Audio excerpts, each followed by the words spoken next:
여러분, 이렇게 가장 어둡고 나면 이제 밝음이 찾아온다라고 합니다. 지금 다윗은 마지막 위기 절정에 다다르고 있습니다. 여러분, 큰 위기가 온 다음에야 모든 것이 안정되고 진정이 됩니다. 다윗이 그 많은 피난살이 끝에 이제 위기에서 벗어나려고 하는데 마지막 큰 사건이 일어나게 됩니다. 다윗과 600명의 전사들은 동족 이스라엘과의 비극적인 전쟁에 휘말릴 뻔한 위기를 가까스로 모면하고 안도의 한숨을 쉬며 아벡에서 고향 시글락으로 돌아오게 됩니다. 한번 지도를 보시겠습니다. 시글락, 다윗이 있는, 너무 약해서 안 보이는군요. 여기 시글락이라고 있습니다. 그렇죠? 시글락에서 중간쯤에 가드가 있고요. 그 다음에 녹색 선을 따라 제일 위로 가면 아벡입니다. 블레셋이 침공하기 위해서 아벡에 다 모였습니다. 그리고 아벡에서 우리는 다윗의 사람들과 함께 가지 못하겠다라고 해서 다윗이 쫓겨나게 됩니다. 그래서 다윗과 함께 한 사람이 아벡에서 이렇게 가드왕이 있던 곳을 지나서 이제 시글락까지 내려오게 됩니다. 여러분, 저 거리가 88km 정도가 됩니다. 사흘을 밤낮으로 다윗이 달려오게 되니까요. 여러분, 이 이스라엘 진영이 광야 지형이고 이렇게 평탄한 그런 들길이 아니거든요. 그러니까 사흘 동안을 밤낮으로 달려왔으니 몸은 이미 녹초가 되어 있었을 겁니다. 여러분, 이렇게 하루에 40km 마라톤 거리잖아요. 이렇게 걸을 때에 어떤 생각을 하겠습니까? 저는 산에 한 번씩 가면은요, 보통 뭐 한 15km, 많이 그러면 한 20km를 걷잖아요. 그러면 언제 내려가지? 이렇게 산장이 왜 이렇게 멀어? 그 생각밖에 마지막은 안 하게 됩니다. 얼른 집으로 빨리 가서 시글락에 있는 아내와 가족들, 자식들을 만나야지 하는 마음으로 이렇게 가게 되었을 겁니다. 그런데 고향에 도착한 그들의 눈앞에 펼쳐진 것은 참혹한 연기와 잿더미 뿐이었습니다. 다윗이 없는 사이 오랜 숙적이었던 아말렉 사람들이 기습을 하여 시글락을 완전히 불태우고 모든 집을 파괴해 버린 것입니다. 이 공격은 지난 16개월 동안 다윗과 부하들이 아말렉 영토를 습격한 것에 대한 철저한 보복이었을 것입니다.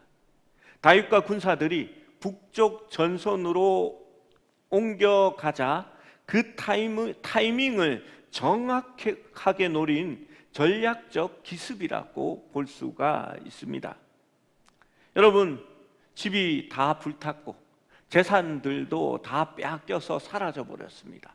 아내와 자녀들도 노예로 끌려가 버린 상황이었습니다. 당대 최고의 전사들이었던 이들에게 이 사실이 얼마나 충격적이었는지 4절 말씀은 이렇게 기록합니다. 다윗과 그와 함께한 백성이 울 기력이 없도록 소리 높여 울었더라. 여러분, 이미 전장에서 돌아온다고 기력을 거의 다 소모했습니다. 그리고 남은 마지막 기력을 짜내어서 우는데 소비하게 된 것입니다. 사울에게 첫 아내 미갈을 빼앗겼던 다윗은 광야 시절을 함께 버텨준 아히노압과 아비가일까지 모두 빼앗겼습니다. 600명의 군사들 역시 자녀와 아내와 모든 재산을 잃었습니다. 여러분, 욥이 하루아침에 자녀와 모든 재산을 잃었던 그 재앙이 600명의 모든 군사에게 미친 겁니다. 여러분, 그 분위기가 어떠했을까요? 슬픔이 극에 달하자 군사들의 마음속에는 심한 슬픔이 차오르고 이어서 도끼가 차오르기 시작합니다. 그 분노의 화살은 지도자인 다윗을 향하게 됩니다. 백성들이 자녀들 때문에 마음이 괴로워서 다윗을 돌로 치자 하니라고 성경에 기록되어 있습니다. 여러분, 원래 사람들은 잘 되면 내 탓이고 못 되면 원망할 다른 대상들을 찾습니다. 하와가 그랬고 아담이 그랬고 그렇게 서로 원망할 대상들을 찾습니다. 백성들이 돌을 들고 일어났을 때 다윗이 느낀 그 압박감은 극에 달했을 겁니다. 여러분, 이 순간에 오늘 말씀은 묘하게 사울과 다윗의 모습을 서로 떠올리며 비교하게 만듭니다. 이 자리가 사울과 다윗이 달라지는 결정적인 분수령이 됩니다. 사울 왕은 위기가 찾아왔을 때 하나님의 침묵을 견디지 못하고 율법이 엄격히 금지한 신들린 자를 찾아갑니다. 인간적인 수단과 불순종을 택한 사울의 끝은 파멸이었습니다. 하지만 다윗은 어떻게 합니까? 6절 하반절의 말씀을 보겠습니다. 하반절 노란 글씨만 한번 읽어봅니다. 시작. 다윗이 크게 다급하였으나 그 하나님 여호와를 힘입고 용기를 얻었더라. 아무 힘이 없을 때, 너무나 다급한데 그때의 다윗은 여호와를 힘입고 용기를 얻었다라고 말합니다. 원망하는 사람들을 바라보며 변명하지도 않았습니다. 다윗은 백성들의 폭동 가능성이나 극단적인 위기 상황에 주객이 전도되어 압도당하지도 않았습니다.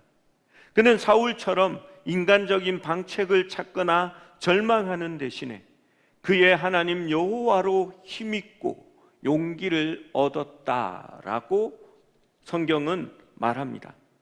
이는 다윗은 신앙 본질이 환경이 아니라 하나님과의 관계에 기반하고 있음을 보여주는 겁니다. 여러분, 진짜 신앙은 주위의 환경에 흔들리지 않습니다. 세상이 흔들리고 세상이 변해도 변하지 않는 하나님이 우리에게 있기 때문입니다. 세상은 망해도 우리 하나님은 망하지 않습니다. 세상은 죽어져도 하나님은 죽지 않기에 우리에게 희망이 있는 것입니다. 다윗이 위기 속에서 힘을 얻을 수 있었던 원동력은 여호와 하나님과 소통할 수 있는 영적 통로가 열려 있었기 때문입니다. 그는 블레셋 군대나 이스라엘 군대의 도움을 청할 수 없는 고립무원의 상태에서 만군의 여호와께 시선을 돌렸습니다. 그는 곧바로 아비아달 제사장에게 에봇을 가져오게 했습니다. 에봇에는 우림과 둠빔이 있어서 하나님의 뜻을 물을 수 있는 그 도구가 거기에 있었습니다. 그는 하나님 앞에 엎드려 묻기 시작합니다. 하나님, 내가 이 군대를 추격하면 따라잡겠나이까? 8절 말씀은 하나님의 응답이 나와 있습니다. 8절 말씀에 다윗이 여호와께 묻자와 이르되 내가 이 군대를 추격하면 따라잡겠나이까 하니 여호와께서 그에게 대답하시되 그를 쫓아가라. 내가 반드시 따라잡고 도로 찾으리라. 사울은 무당을 찾아가 죽음의 예언을 들었지만 다윗은 하나님의 말씀 앞에서 생명과 회복의 약속을 받았습니다. 인생의 사면 초가에 갇혀 있을 때 우리가 가장 먼저 해야 할 일은 주변 사람들의 말에 휘말리는 것이 아니라 만군의 여호와 앞에 그의 뜻을 구하고 그분의 응답을 기다리는 것입니다. 그래서 기도하는 자들이 위기에서 벗어날 수 있으며 하나님의 뜻을 온전히 깨달을 수 있게 되는 것입니다. 사랑하는 여러분, 항상 하나님을 향하여 창을 열어 두십시오. 그 하나님을 위하여 기도할 수 있어야 하는 것입니다. 두 번째로, 다윗은 위기 속에 매몰되지 않았습니다. 많은 사람들이 어떤 위기에 빠지면 다른 것은 전혀 보이지 않고 거기에만 집착합니다. 시각이 좁아져서 오로지 그것만 바라보고 이 문제만 해결되면 다른 일들이 이익이 되는지 손해가 되는지 그것들을 생각하지 않습니다. 빨리 처분해버리고 빨리 해결해버리고 이것만 없어지면 모든 것이 잘 될 것 같다라고 하면서 주변의 모든 것을 무시해 버립니다. 그런 사람들은 문제가 생기면 다른 것을 바라보지 못하게 됩니다. 하나님의 약속을 붙잡은 다윗과 600명은 즉시 남부 부솔 시내로 질주했습니다.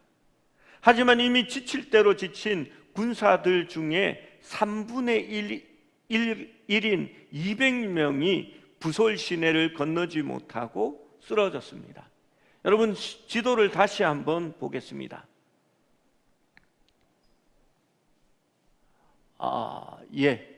앞에 요 지도 말고 그 다음 지도를 보여주십시오. 가드에서 시글락으로 내려오면 지금 이 색깔 있는 선이 그어진 것이 바로 아말렉이 도망가고 다윗이 따라가는 자치입니다. 여기에 보면 시글락에서 오른쪽으로 한번 틀어지고 오른쪽으로 한번 내려오면 그 모퉁이가 부엘세바입니다. 부엘세바에서 밑으로 내려오면 부솔이라는 데가 있습니다.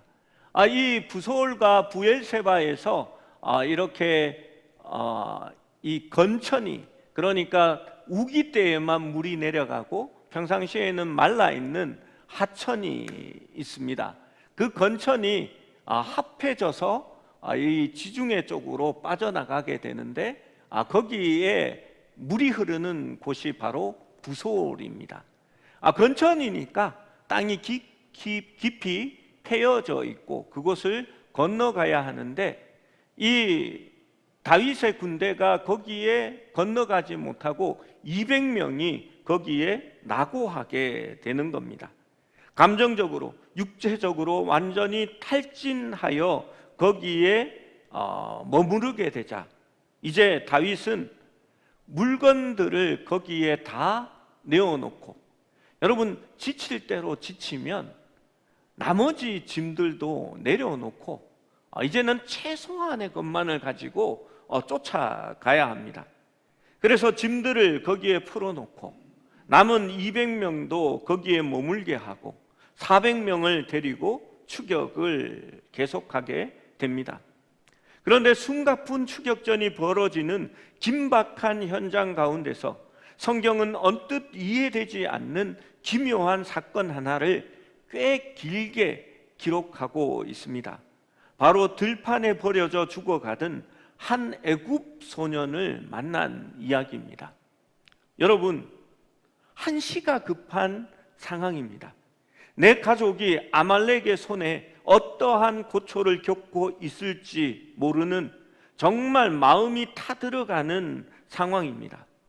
웬만한 사람 같으면 길가에 쓰러진 이방인 노예 한 명쯤은 거들떠보지 않고 지나쳤을 것입니다. 여러분, 아말렉 사람이라면 아말렉에서 떨어져 나왔거나 그 군대의 사람이니까 무언가 정보를 얻을 수 있다라고 생각했을 것이지만 이 소년은 애굽 사람입니다. 그리고 병들어서 이제 기력도 없고 말도 못하는 것 같습니다. 여러분, 그냥 버려두고 한시가 급한데 빨리 가려고 했을 겁니다. 그런데 다윗은 행군을 멈춥니다.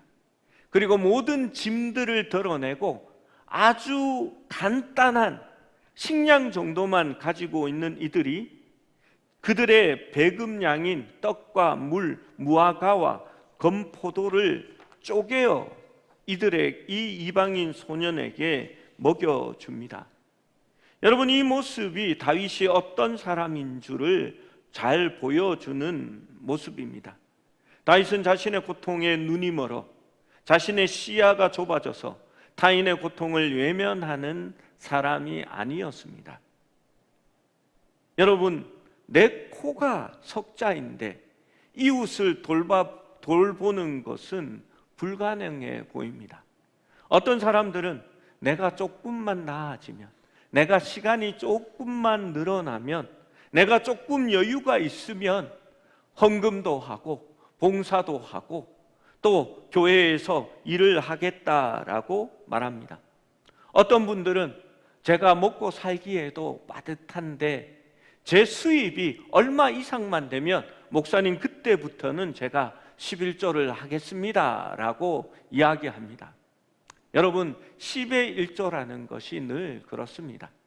100원에 10원이나 10,000원에 1,000원이나 여러분, 아깝기는 신앙이 동반되지 않으면 아깝기는 마찬가지입니다. 여러분, 다윗이 하나님의 말씀에 순종하여 성경의 율법에 기록된 대로 이 작은 자에게 자비를 베풀었을 때에 놀라운 일이 일어납니다. 정신을 차린 이 소년이 알고 보니 아말렉의 길잡이였던 것입니다. 그가 속했던 아말렉 약탈대가 유다 남방, 그러니까 네게부와 그렛 사람의 영토, 갈렙의 경계, 그리고 세 군데 광범위한 지역을 차례대로 초토화하고 시글락까지 불태웠다라는 정보를 듣게 됩니다.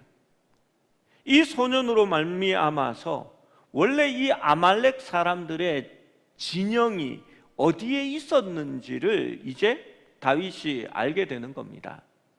여러분, 유다 남쪽으로 부엘세바에 가면 부엘세바가 벌써 4거리입니다. 그리고 아벡으로 가면 다시 3거리가 되고요, 여러 가지 진로의 경우의 수가 많아지는 겁니다. 여러분, 어떻게 그 사람들을 추적해 갈 수 있을까요? 그런데 하나님의 인도하심은 이 애굽 소년으로 말미암아 이들이 어디서 왔다라는 것을 이제 알게 되는 것입니다. 내가 고통스러울 때에 베풀었던 작은 자비는 결코 낭비가 아닙니다. 그것은 하나님께서 예비하신 축복과 섭리의 통로가 되어 다시 우리에게 돌아오게 된 것입니다. 자기 문제에 매몰되지 않고 고통받는 타인을 돌아본 다윗의 성품은 그가 이스라엘의 합당한 왕임을 증명하는 지표가 되는 것입니다. 여러분, 모든 것이 완전해야 신앙생활을 바로 하게 되고 여러분, 봉사하게 되고 헌금하게 되는 것이 아닙니다.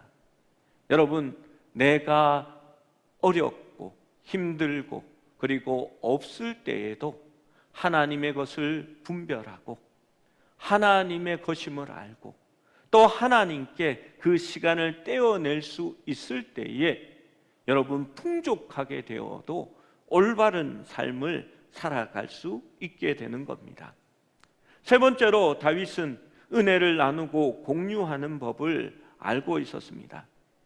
애굽 소년의 인도로 아말렉 군사들에 다다랐을 때 그들은 대형을 완전히 흐트린 채 술을 마시고 춤추며 약탈해온 모든 것들을 즐기고 있었습니다. 다윗과 400명의 군사는 기습하여 새벽부터 이튿날 저물 때까지 맹렬히 싸웠고 대승을 거두었다라고 기록합니다. 성경은 아무것도 잃은 것이 없이 다윗이 다도로 찾아왔다라고 말합니다. 심지어 아말렉이 다른 지역에서 약탈해온 엄청난 양의 가축과 재산까지 전리품으로 얻게 된 겁니다. 다윗이 잃어버린 것은 시글락한 곳이지만 이들이 거쳐온 곳에서 약탈한 것은 정말 너무 많았습니다. 완벽한 승리를 거두고 부솔 시내에 남아있던 낙오자 200명에게 돌아왔을 때 승리도 잠시고 공동체 내에 또 다른 위기가 찾아옵니다. 직접 칼을 들고 피 흘려 싸웠던 400명의 군사 중에서 몇몇 악하고 불량한 자들이 목소리를 높였습니다. 저 200명은 우리와 함께 싸우지도 않았고 여기 머물러 쉬고 있었으니까 전리품은 한 푼도 줄 수 없다. 오직 그들의 처자식만 데리고 떠나게 하자라고 말합니다. 지극히 세상적이고 합리적인 주장처럼 보입니다. 일한 만큼 가져가고 공로가 있는 자가 대가를 독점하는 것이 세상의 방식이기 때문입니다. 다윗은 이 세상의 가치관을 단호히 거부하고 이스라엘 공동체의 영원한 법령이 된 위대한 선언을 합니다. 이 분배의 법칙은 약한 자와 강한 자를 모두 하나로 묶는 공동체를 위한 것입니다. 24절 말씀을 읽어봅니다. 시작. 이 일에 누가 너희에게 듣겠느냐?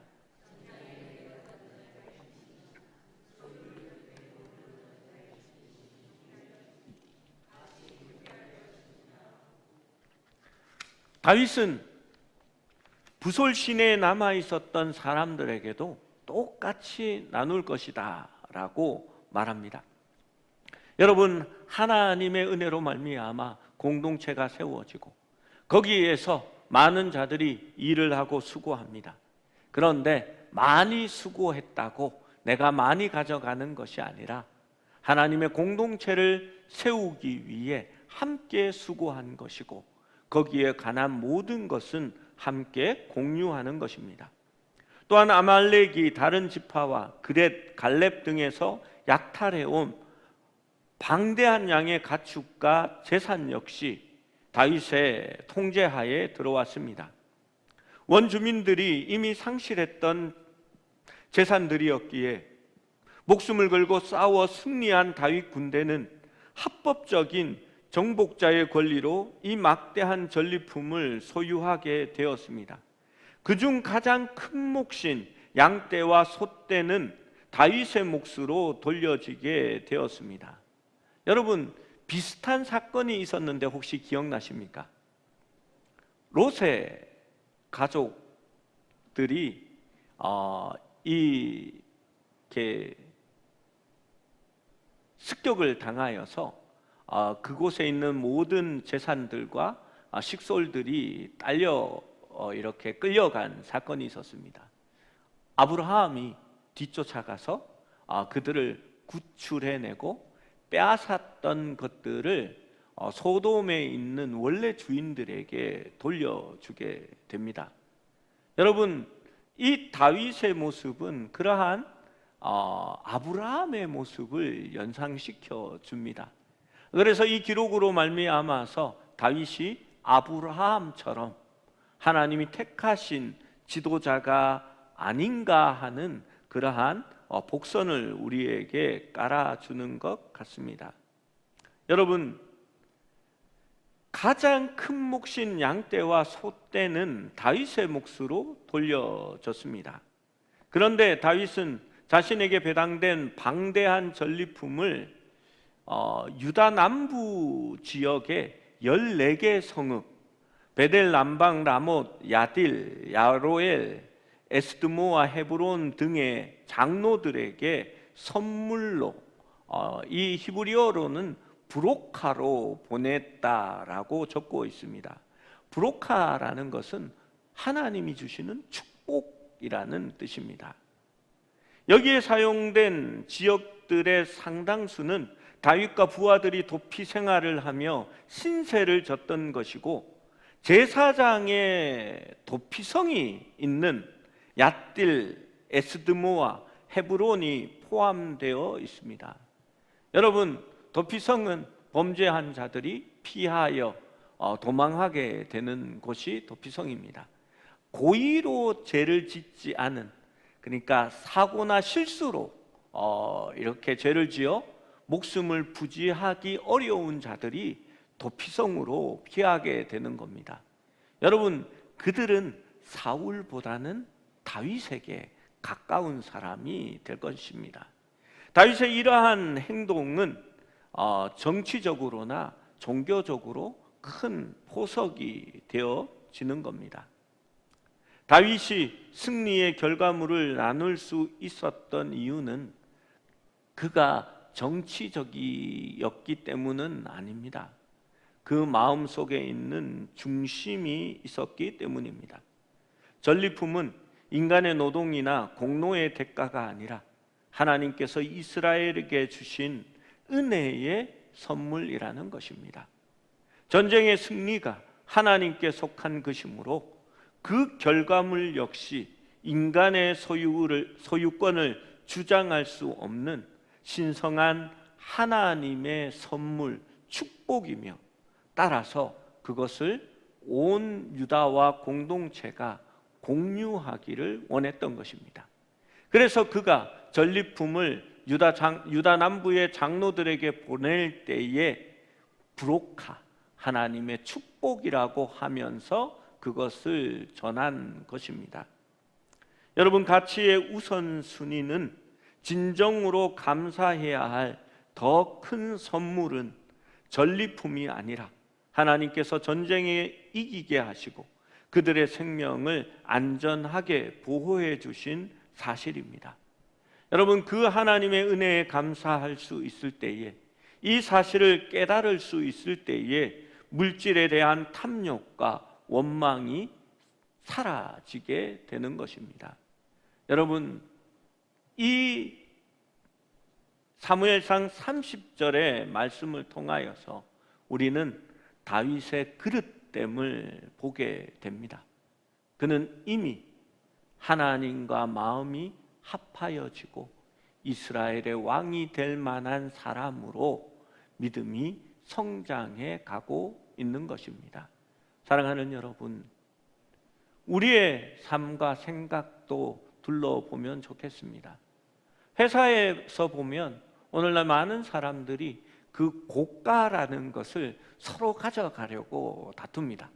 자기가 일하지 않았음에도 불구하고 거기에 자기 이름을 집어넣어서 같이 한 것처럼 그렇게 꾸밉니다.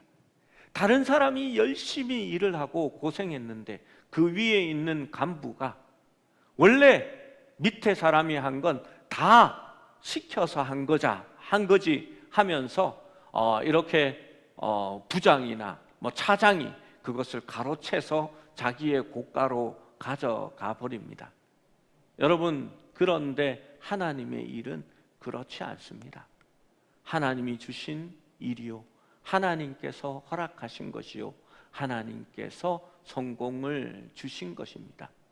여러분, 그러기에 하나님의 교회는 하나님의 성도들 모두가 일구어낸 결과이고 그들이 세운 교회라는 것을 명심해야 할 줄로 압니다. 여러분, 오늘날 제가 낮에도 성도들과 그러한 얘기를 했는데요. 왜 교회가 세워지면 목사가 그 교회를 세웠다라고 말하고 그 모든 공로를 목사가 다 가져가고 혹은 일부 장로님들이 가져가고 또 교회 안에 이렇게 기념관이 세워지게 될까요? 여러분, 하나님이 주신 선물이라는 것을 잃어버린 겁니다. 전리품은 나에게 속한 것이 아니라 공동체 모두가 함께 누려야 할 축복이었다라는 것을 잊어버린 겁니다. 내가 그것을 차지하려고 했던 것입니다. 사랑하는 여러분, 그렇습니다. 우리가 하나님의 일을 하고 교회가 어쩌면 더 부흥하고 더 나은 길이 생길지도 모릅니다. 그런데 거기에 내 이름 세자를 새기려고 하는 그 욕망을 버리십시오. 그것을 하나님께 영광을 돌리십시오. 그리고 우리 모두가 하나님을 위하여 충성했고 헌신한 결과라고 말할 수 있을 때에 그것이 우리의 참된 그릇됨을 말하는 것이 아닌가라고 저는 생각합니다. 여러분, 진정으로 하나님께 감사하시고 그리고 마지막 어려운 위기 상황이 있을지라도 주위를 둘러보면 우리의 희망은 거기에 없습니다. 이미 힘들 대로 힘들어지고 희망이 사라지고 사면 초가가 될 때에는 하나님을 바라보셔야 합니다. 그 하나님이 우리의 힘이 되실 것이고 우리를 구원하는 통로가 되실 겁니다.